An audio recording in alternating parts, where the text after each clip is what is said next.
আসসালামু আলাইকুম। 10 মিনিট স্কুলের পক্ষ থেকে সকলকে স্বাগতম।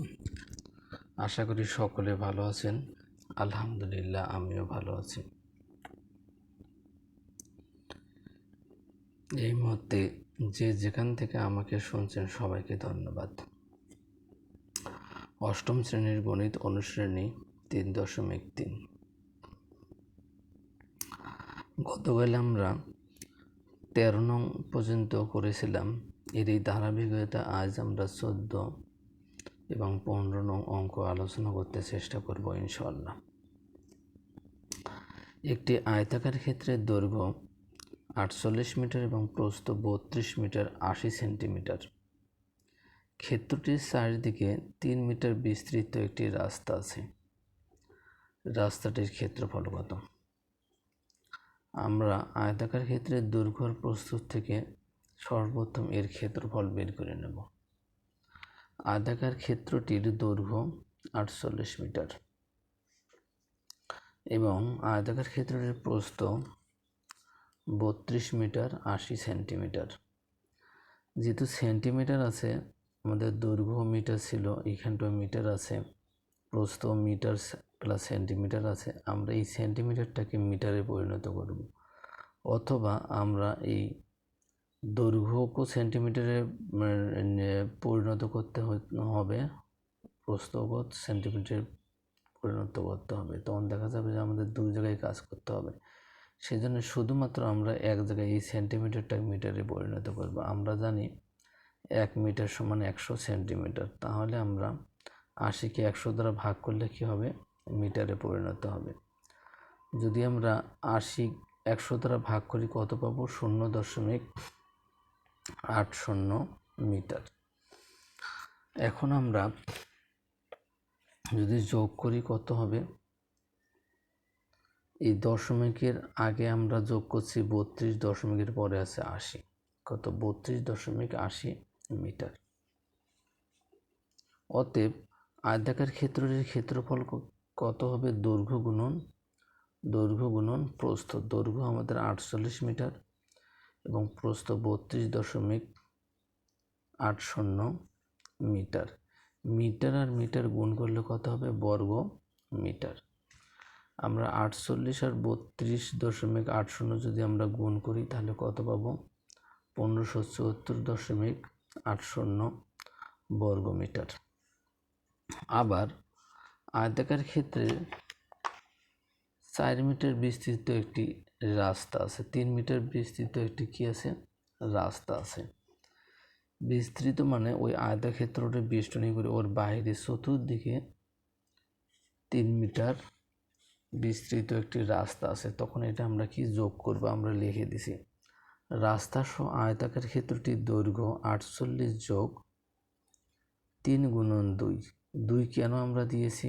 আয়তক্ষেত্রের বাহু দৈর্ঘ্য দুই বাহু থাকে, প্রস্থ কি 2 বাহু থাকে, এই জন্য আমরা এখানে 2 দিয়েছি। গতকাল আমি দেখাইছিলাম 3 যোগ 3 দ্বারা, কিন্তু আমি 2 মানে 2টা নিয়মে ঠিক আছে। এই কারণে গতকাল আমি এক নিয়মে করেছি, আজকে আর এক নিয়মে করেছি। এটা আমি 48 যোগ 3 দুগুণে 6 মিটার।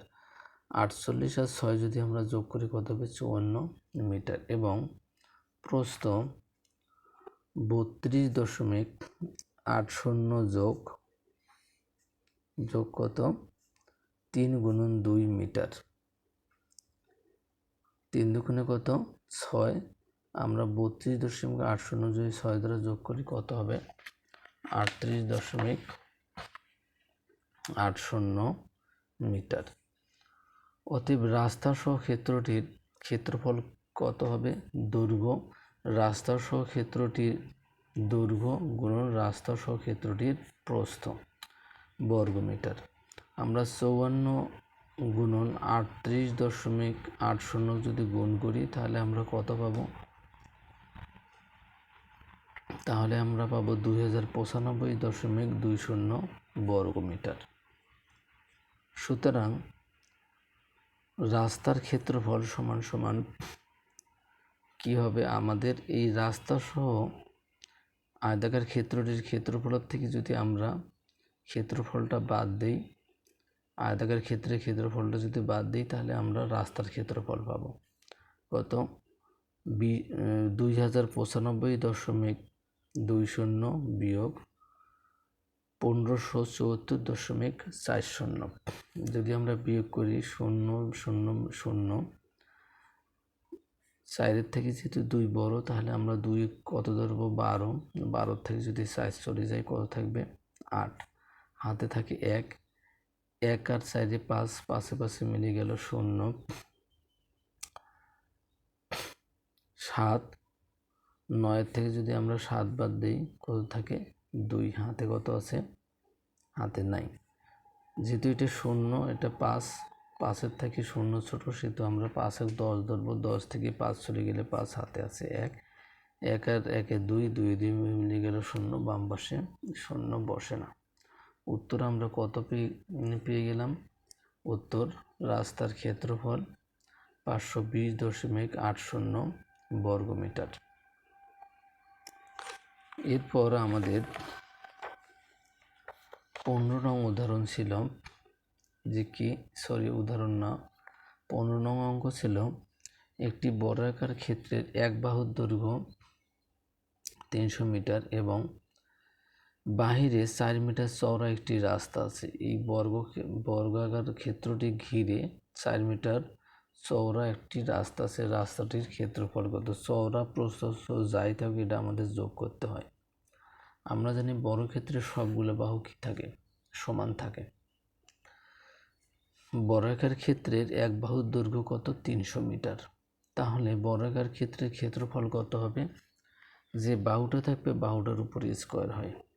তাহলে 3 3 9, 2টা শূন্যের ডাবল কোয়াড্রেট শূন্য, 4টে শূন্য, কত? 90,000 বর্গ মিটার। আবার রাস্তা সহ বর্গাকার ক্ষেত্রের এক বাহুর দৈর্ঘ্য কত হবে? 3 যোগ 4 মিটার বিস্তৃত যেহেতু রাস্তা ছিল 4 গুণন 2 মিটার হবে। এই 2 আমরা কত পেলাম? এর বিপরীত 2 বাহু থাকে এই জন্য আমরা 2 লিখেছি। 4 দুগুণে কত? 8, 300 গুণন 8, 300 যোগ 8 মিটার। 300 যদি আমরা 8 দ্বারা গুণ করি কত হবে? 308 মিটার। অতএব রাস্তা সহ বর্গাকার ক্ষেত্রের ক্ষেত্রফল 308 বর্গ মিটার। এখন যদি আমরা 308-এর বর্গ করি তাহলে আমরা কত পাবো? 94,864 বর্গ মিটার। এখন আমরা রাস্তা সহ যে ক্ষেত্রফলটা পাইলাম এই ক্ষেত্রফলের থেকে যদি আমরা বর্গাকার ক্ষেত্রের ক্ষেত্রফলটা বাদ দিই তাহলে আমরা রাস্তার ক্ষেত্রফল পাবো। তাহলে কি হয়? অতএব রাস্তার ক্ষেত্রফল সমান 94,864 বিয়োগ বর্গাকার ক্ষেত্রের ক্ষেত্রফল কত ছিল? 90,000। আমরা রাস্তা সহ ক্ষেত্রফল থেকে শুধুমাত্র বর্গাকার ক্ষেত্রের ক্ষেত্রফল বিয়োগ করলাম, তখন আমরা কত পাই? 0 আছে 4 4, 0 আছে 6 6, 0 আছে 8 8, 0 আছে 4 4, 9 9 মিলে গেল 0, বাম পাশে 0 বসে না। তাহলে আমার 4864 বর্গমিটার এটা হলো কি রাস্তার ক্ষেত্রফল। উত্তর কত হবে? 4864 বর্গ মিটার। সকলের শারীরিক সুস্থতা কামনা করে আজকের মতো এখানেই শেষ করতেছি। আল্লাহ হাফেজ, সকলকে ধন্যবাদ।